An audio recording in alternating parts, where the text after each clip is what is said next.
Before you start, you're going to want to collect all your materials.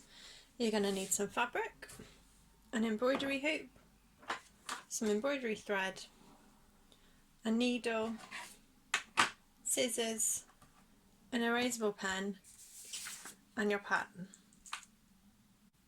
I'm going to use an erasable pen to transfer the pattern onto the fabric. This pen uses ink that disappears with friction or heat, so you can iron it or use a hairdryer to make it disappear. I'm going to trace this pattern first. This side has just got the added grass, but I quite like to leave the grass until after I've done the initial embroidery. That's why I've done two separate patterns.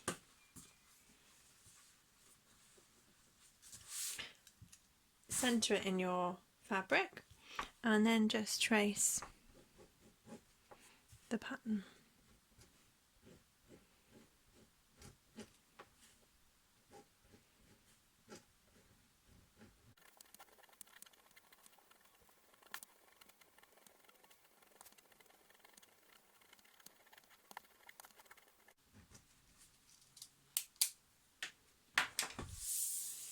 Once you've traced your pattern, you're going to want to take your hoop, loosen the clasp and slide the inner hoop out. Then pop the inner hoop underneath the fabric, line it up and slide the outer hoop on top. I want to keep it really tight so that it makes a drum-like noise. I'm going to start with the yellow parts of the pattern. If you look closely, you'll see that there are 6 strands in the thread. We're going to use 2 strands for the first yellow parts, so you're going to take them out individually. Pull one, hold the rest tight in your fingers and just pull it through. Woo!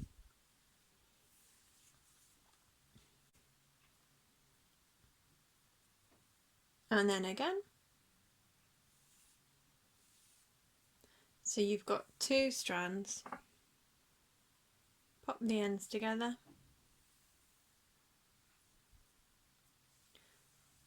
and pull them close. Thread your needle, pull the length so it's nearly as long as the other half and then knot the longer half. I'm going to tie a simple knot and then do another in exactly the same place, and another, and another.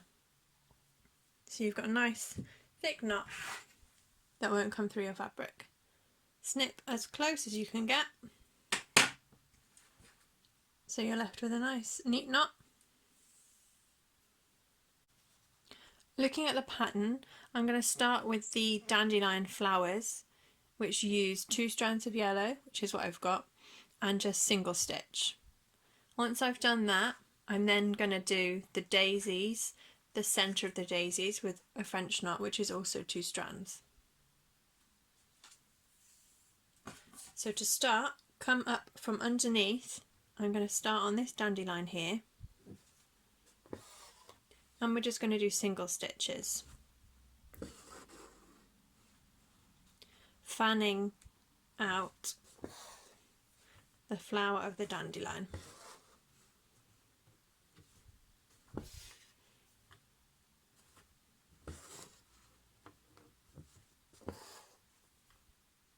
You can use a little bit of artistic license here to make them messier or bigger or smaller or thicker or fatter, however you want your dandelions to look. And then move on to the next. There's no secret art to this. Just go with the flow, goes with what feels right. And if you don't like the way it looks, you can always unpick it.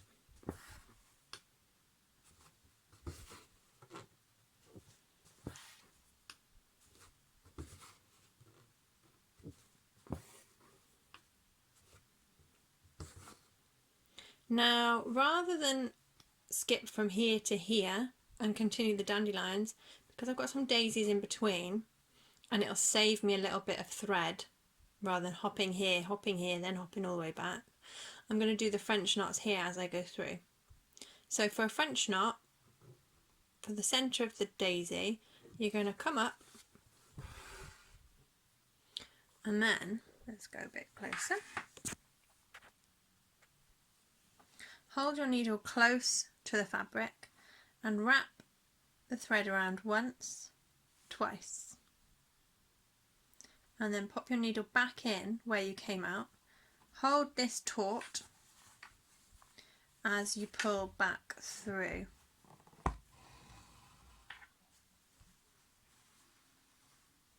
And there you have it, a French knot.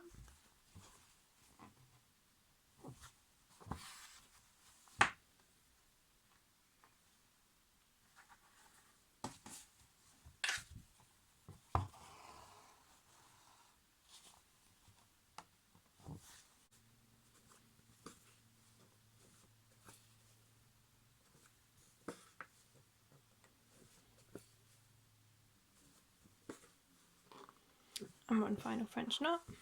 Oh, I've really played thread chicken there, there's not much left. If you need to finish one piece and carry on using another piece of thread, that's fine.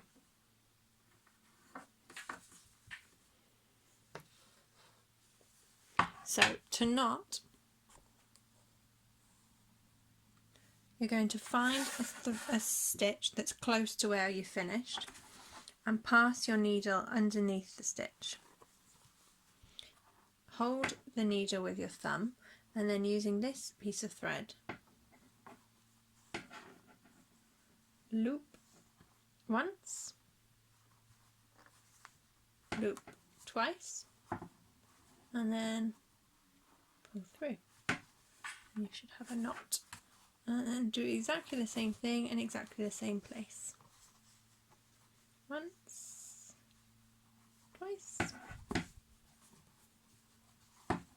pull tight, and cut off the leftovers. Next I'm going to do the final bits of yellow, which are the buttercup flowers and buds, which I'm going to use satin stitch in one strand.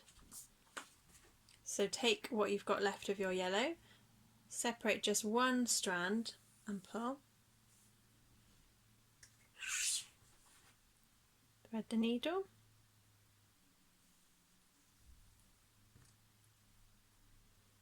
Tie a knot. Tie another knot.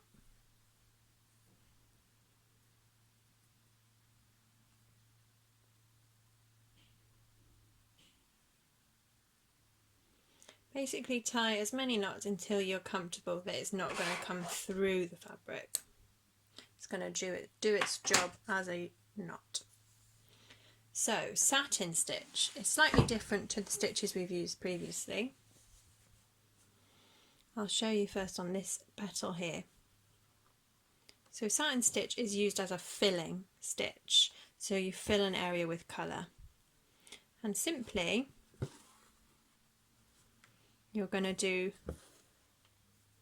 stitches as long or short as you need to fill the space that you have. Because it's such a small space for the petals, it's not too difficult. And keep going until you're satisfied that the petal is filled as much as you'd like it to be. So there's my first petal, almost like a little fan.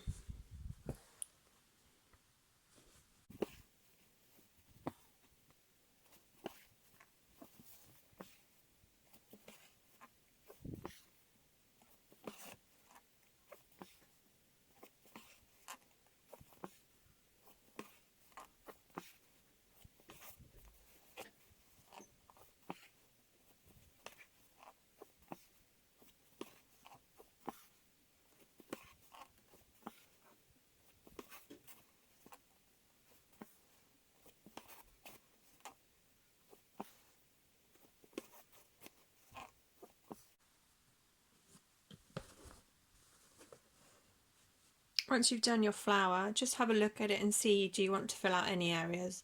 So I'm just going to make this petal here a little bit fatter.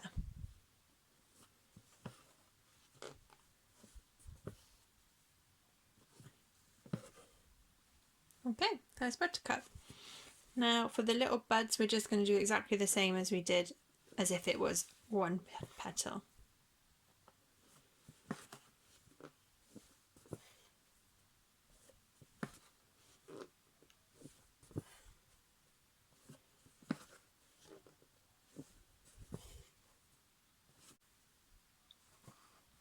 When you come to the end of the first piece of thread, simply tie a knot in the same way you did before.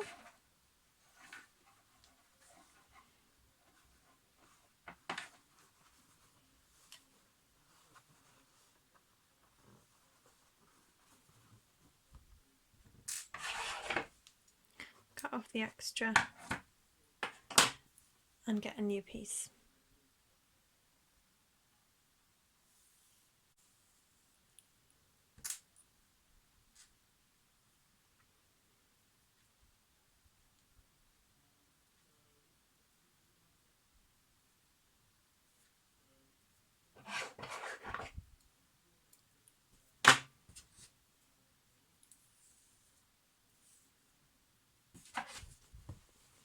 Come back up exactly where you would have done if you were using the same piece of thread and carry on.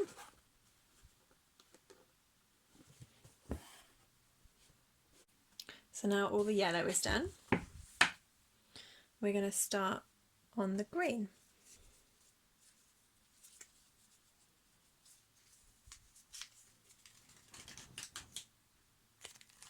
There's a lot of green, so I would advise cutting off about an arm's length of thread so that you're not using an unwieldy amount. We'll start with the 2-strand bits, so we're going to use whipped backstitch for the buttercup stems, backstitch for the dandelion stems, and backstitch for the daisy stems. And then we'll also do the sepal, I don't know how you say that, on the dandelions, which is a little bit underneath the flower, and the foliage on the buttercups. There's lots to do actually with the green, 2 strands of the green. So same again, you're going to separate them out so that you've got 2 strands only. Take them out one at a time. If you try with 2, you're likely to get in a knot, so try do them separately.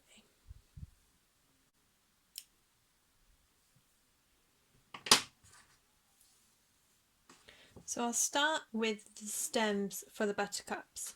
Just a point to make actually, sometimes the fabric gets a little bit baggy, so just pull it taut. So if it starts to get baggy and you continue doing your embroidery, you're in for trouble. So we're going to do whipped backstitch for the buttercup stems. To start, you're going to come up 1 stitch length away from the end, go back in, making your 1 stitch, and then come back up about a stitch away, back in the same hole, and keep that back stitch going all along the length of the stem.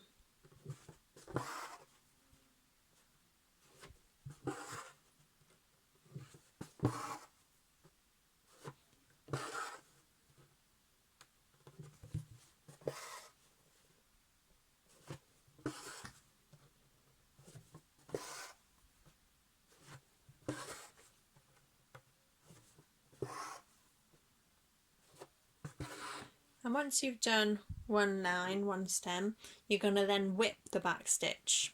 So you come back up at the very end of the line and tuck your needle underneath your first stitch.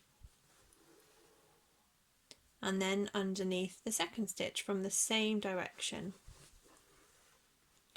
and then the third stitch.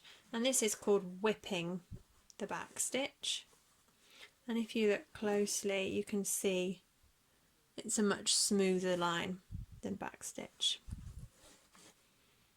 So just keep going all along the stem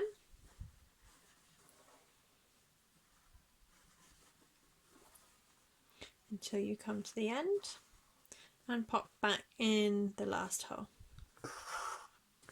And there you have a lovely whipped back stitch. Do the same on your other stem.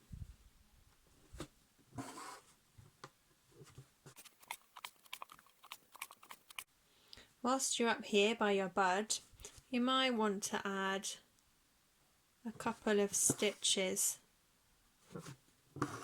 around the bud just to sort of represent the little green casing when the bud first comes out. Then come back up that hole and whip it. You can do from either side, but just make sure whichever side you choose, that's the side you use the whole way along.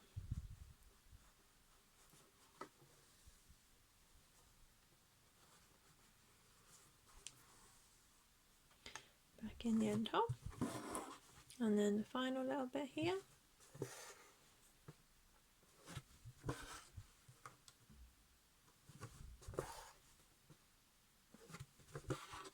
Again, while you're up here, if you want to add a couple of little green stitches going into the yellow,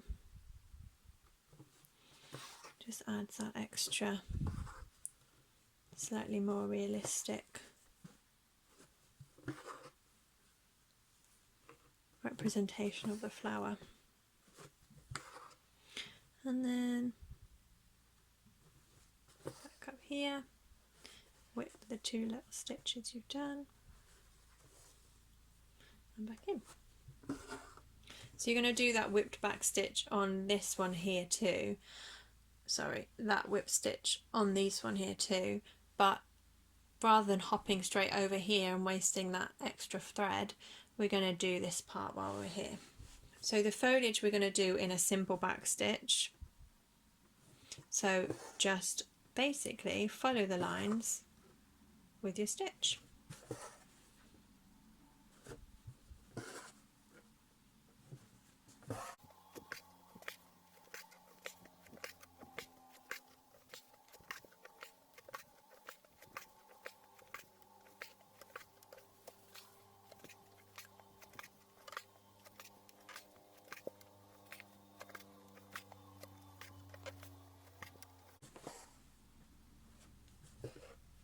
Okay, and you should be nearing the end, so you might be able to get a little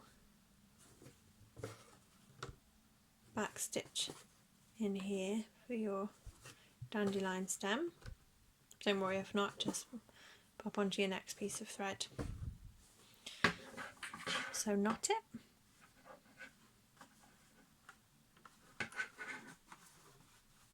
And with a new piece of thread, again 2 strands knotted at the end, come back to the next stem. So this is a really simple back stitch, as you can see.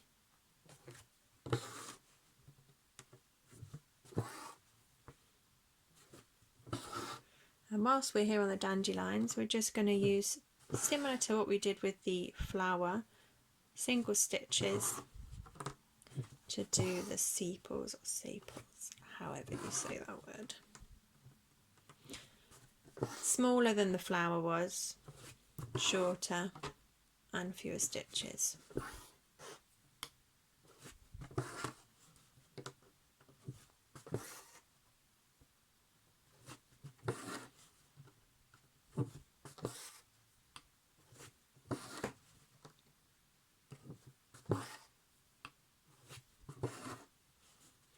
And then move on to the stems of the daisies.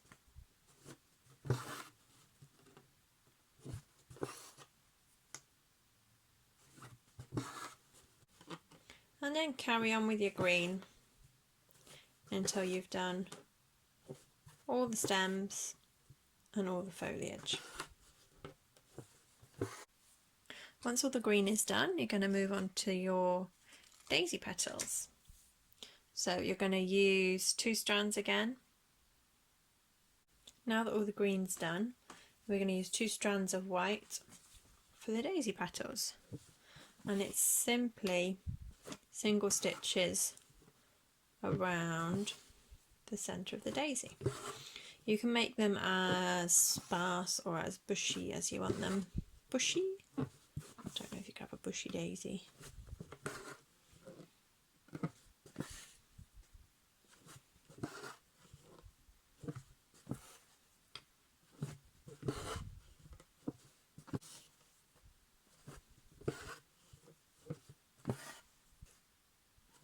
Just keep filling until you're happy.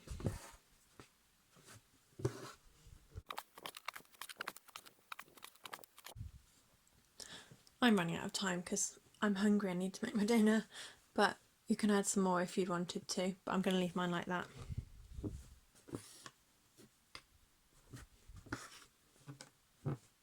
I love the way the bright white daisies look on the unbleached fabric. So now you're done with your flowers, you're going to want to add your grass. So there's a few options. You can either unhoop the fabric and lay it over this side of your pattern and trace the grass through, or you can do it by eye, just copy that by eye, or you can freehand just add grass as you wish, willy-nilly. I am gonna just do it by eye, copy that.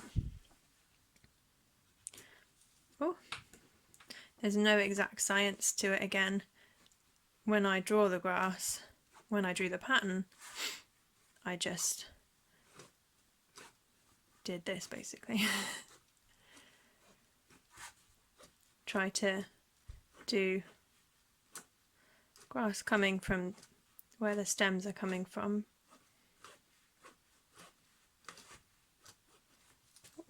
Try not to catch your threads.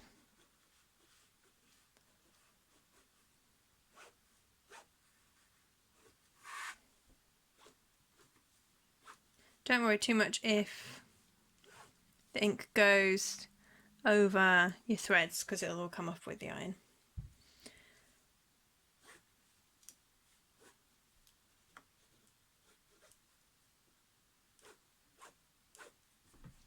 There we go, that'll do. Nice and messy. And you're going to use just 1 strand for the grass of green, obviously. I mean, if you want to do bluegrass, you go ahead. So just 1 strand. And we're going to do back stitch for the grass. Really simple, nice long stitches.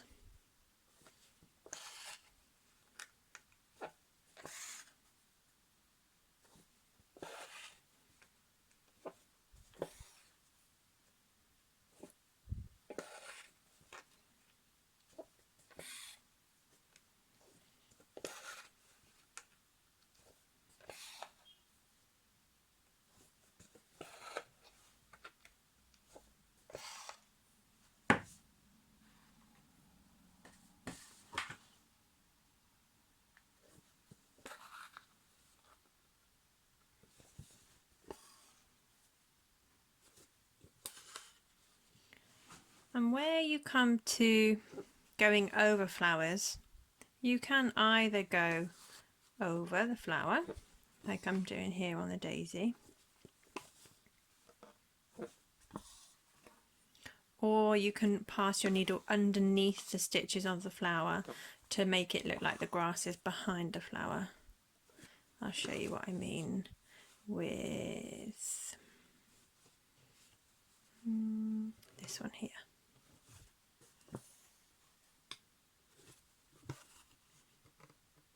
So go as close as you can to the flower without going over it, and then come out the other side and pass your needle underneath all the stitches and push it through that hole there.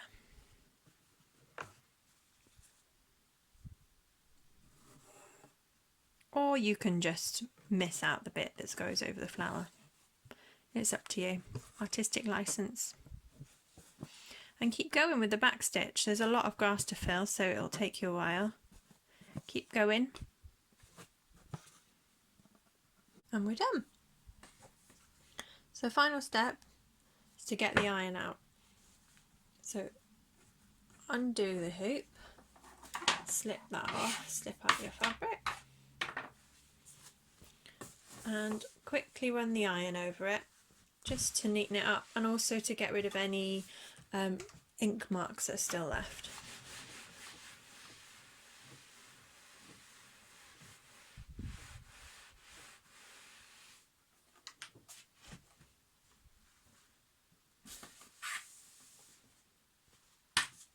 And then bring your hoop back. So this is the final, this is almost the frame that you'll use for your embroidery. So you need to make sure it's nice and centralised. Make sure your hoop's nice and tight before you put it on. A couple of splinters coming off there.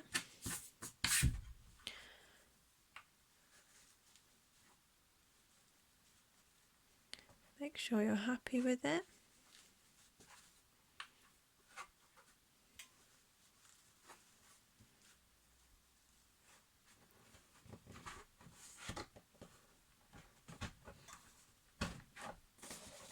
Okay. Push it all the way on. Make sure it's really nice and tight. You don't want it to be baggy at all. Okay. And there are a few ways you can finish off the back. You can buy some felt and put that over there, or you can cut around the edge and use a glue gun to fold over the last bits of fabric. But I quite like to be able to see the embroidery, or the back of the embroidery, so you can see how much work went into it. So, quick, easy method is just to cut away the excess fabric as close to the hoop as you can. It's not the most professional method, but it does the job and it works. So when you hang on the wall, hang it on the wall, there won't be anything behind it. There you go. Finished.